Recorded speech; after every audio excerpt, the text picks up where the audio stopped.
O yan, mga kabunyog, ang topic ko ngayon. Nag-press ko na naman si Sara Duterte. Humarap sa media.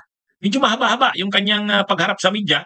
Marami siyang sinagot na tanong, marami siyang paksang tinalakay. Kaya lang, sos, mga kabunyog, nagkalat na naman si Sara ng kahihiyan. Talagang nagkalat na naman ng kahihiyan si Sara sa press ko na ginawa niya. Ano bang mga highlights? Pumili lang ako ng ilan na pag-usapan natin. Ang pinakamatinding pagkalat niya ng kahihiyan, alam niyo kung alin? Imagine niyo, sabi niya, nga, dapat daw imbestigahan si Saldico tungkol doon sa overpriced laptops. Sabi niya, yung overpriced laptops, yung sa DepEd, unang-una, bakit sinasabi nating ito? Pagkalat ng kahihiyan. Unang-una, naging DepEd Secretary ka. Bakit hindi mo yan ginawa? Ilang taon siya naging DepEd Secretary? 2022 yata to 2022 to 23. O, 2 taon.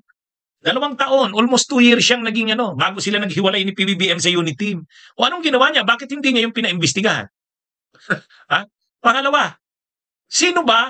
Kaninong administrasyon ba yung na yan? Ay di ba sa kanyang ama yan? O, kailan nangyari yung overpriced laptops na yan? Overpriced laptops ng DepEd? Panahon ng kanyang ama. Ang presidente si Duterte, ang DepEd secretary noon si Liling Leonor Briones. Si Liling Leonor Briones, anong nangyari? Anong ginawa diyan? Ang ginawa diyan sa overpriced laptops na yan, pareho din sa Pharmally. Ano ang mga pagkakapareho diyan sa Pharmally? Unang-una, nangyari yung mga anomalya na yan sa panahon ng COVID. Panahon ng COVID, kailangan ng mga COVID kits, yung mga gamit na protection sa COVID, mga PPEs. Ngayon, anong ginawa? Ang Kongreso, syempre sa order ni Duterte, pinunduhan ng malaki yung pambili ng mga COVID kits, mga PPEs. Saan linagay yung pundong malaki? Sa DOH. Anong ginawa ng DOH? Almost 42 billion transfer sa PSDBM. Yung PSDBM na ngayon ang naghanap ng mga magsusupply ng PPEs. Kanino binigay yon? Sa Pharmally.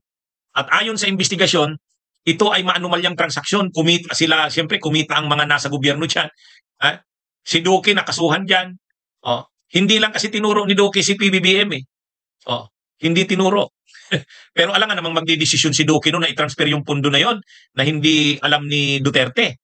Ganyan din ang nangyari sa laptops ng DepEd. Ang ginawa naman, may pundo rin dahil ang mga teacher sa panahon ng COVID ay magkakandak ng mga online classes. So kailangan nilang ng mga laptops. Kailangan ng maraming laptops. So binadgetan na naman. Galing sa utang, galing sa koleksyon ng buwis. 4.6 billion yata yun. Pambili ng bagong laptops. Anong ginawa?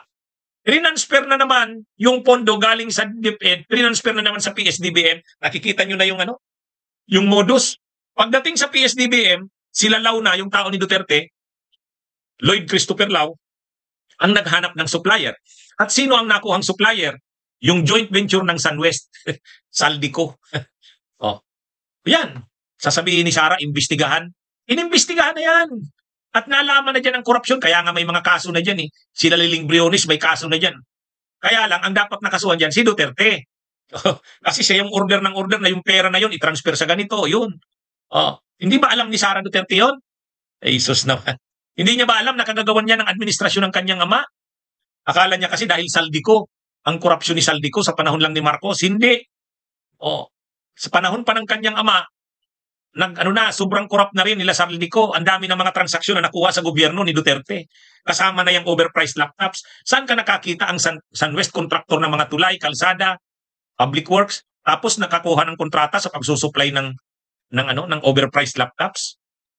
Sinong nagdesisyon noon? PSDBM, si Lloyd Christopher Lau na tao nila Bongo at Duterte. At kaninong administrasyon nangyaring lahat yan? Duterte. Itong si Sara Duterte, kakahiya ito. Hindi niya ba alam yan? At bakit hindi niya yan pinurso ang pagkaso niya nung panahon siya? DepEd Secretary. Dapat sana dinamay niya na yung kanyang ama sa kaso na yan. Kasi lahat ng nangyaring yan sa mga panahon na yan, overpriced laptops, Pharmally, nagagawa niya ng kanyang ama. Kaya yung kagagawa ng kanyang ama, hindi lang yung mga pagpatay sa war on drugs, malawakang korupsyon, lalo na sa panahon ng COVID. Ano pang isang kinalat ni kahihiyan ni ni Sara. Hmm? Ang isa pang kahihiyan na sinabi ni Sara Duterte, ano daw, sabi ni Sara, ito daw, ano pa bang sinabi ni Sara Duterte? Hmm? Marcos resign is a pointless call. Destabilization plot coming from admin. Ito daw mga nangyayaring itong destabilisasyon, ang may gawa din daw mismo nito, administrasyon. Sus, no. Paano naman nangyari? Paano naman nangyari yan? Ito daw mga nangyayaring ito ng mga destabilisasyon, ibig sabihin, yung mga panawagan ng coup, panawagan ng pag-withdraw ng support ng military at saka ng PNP, administrasyon mismo ang nagagatong. Parang ang gusto sigurong palabasin ni Sara, sa kagawan niya ng administrasyon, parang gumagawa ng sitwasyon ang administrasyon para magkaroon ng basihan, mag-declare mag-martialo, para mag-perpetuate ng sarili nila sa poder. Mukhang hindi naman ganun. Ang layo naman. Ang layo naman. Yung mga kaguluhan noong September 21 sa Mindiola, sa Recto, kagagawan yon ng, ayon nga kila Isko Moreno at sa DILG, kagagawa ng mga politikong identified sa PDP. Oh, PDP laban. O, paano mo naman, Sara, nasabi na ano yun, kagagawa ng administrasyon? Guguluhin ba ng administrasyon ang sarili niya? Masyado, no? Alam nyo, nakakahiya. Oh. Ang isa pang kahihiyan na sinabi ni Sara, hindi daw siya pumunta, yun daw, di ba sabi kasi ni Laila de Lima, dapat turuan ng leksyon ang Vice President kasi hindi pumunta sa Kamara para magpaliwanag ng budget nila. Kaya nga ang ginawa ng Kamara, hindi sinang-ayunan yung budget, yung budget na tinaas, yung 903 million pesos na budget sa 2026. Instead, ang inaprubahan lang sa Kamara, yung kasalukuyang budget na 733 million, yun lang. Sabi ni Laila de Lima, para maturuan ng leksyon ang Vice President. Parang parang parent daw, parang magulang ang House of Representatives, ang Kamara, natuturoan yung leksyon yung anak na na parang pasaway, sutil, para matuto, bawasan ng baon. Oh, ang sabi ni Sara Duterte, hindi naman magulang ang Kamara. Oh, ang tawag nga sa mga kongresista, buwaya. Ang talagang ito talagang matindi itong nito ni Sara Duterte. Hmm? Kung nasabi niya lang yan bago yung mga hearings ng Kamara tungkol sa budget niya, baka ginawa na lang 500 ang budget niya. Sige nga, hindi pa pasado ang budget, may BICAM pa. Baka pagdating sa BICAM, abuli ng mga kongresista doon, gawin na lang budget niya 500. Ha? Pag napikon sa kanya yung mga kongresista, ha? Baka ang gawing budget niya 500 million na lang or baka 400 million. Ewan ko lang kung kaya niya pa yan. Ha? Oh. Ay, itong si nagkalat na naman sa press con niya. Kung ano-anong mga sinasabi.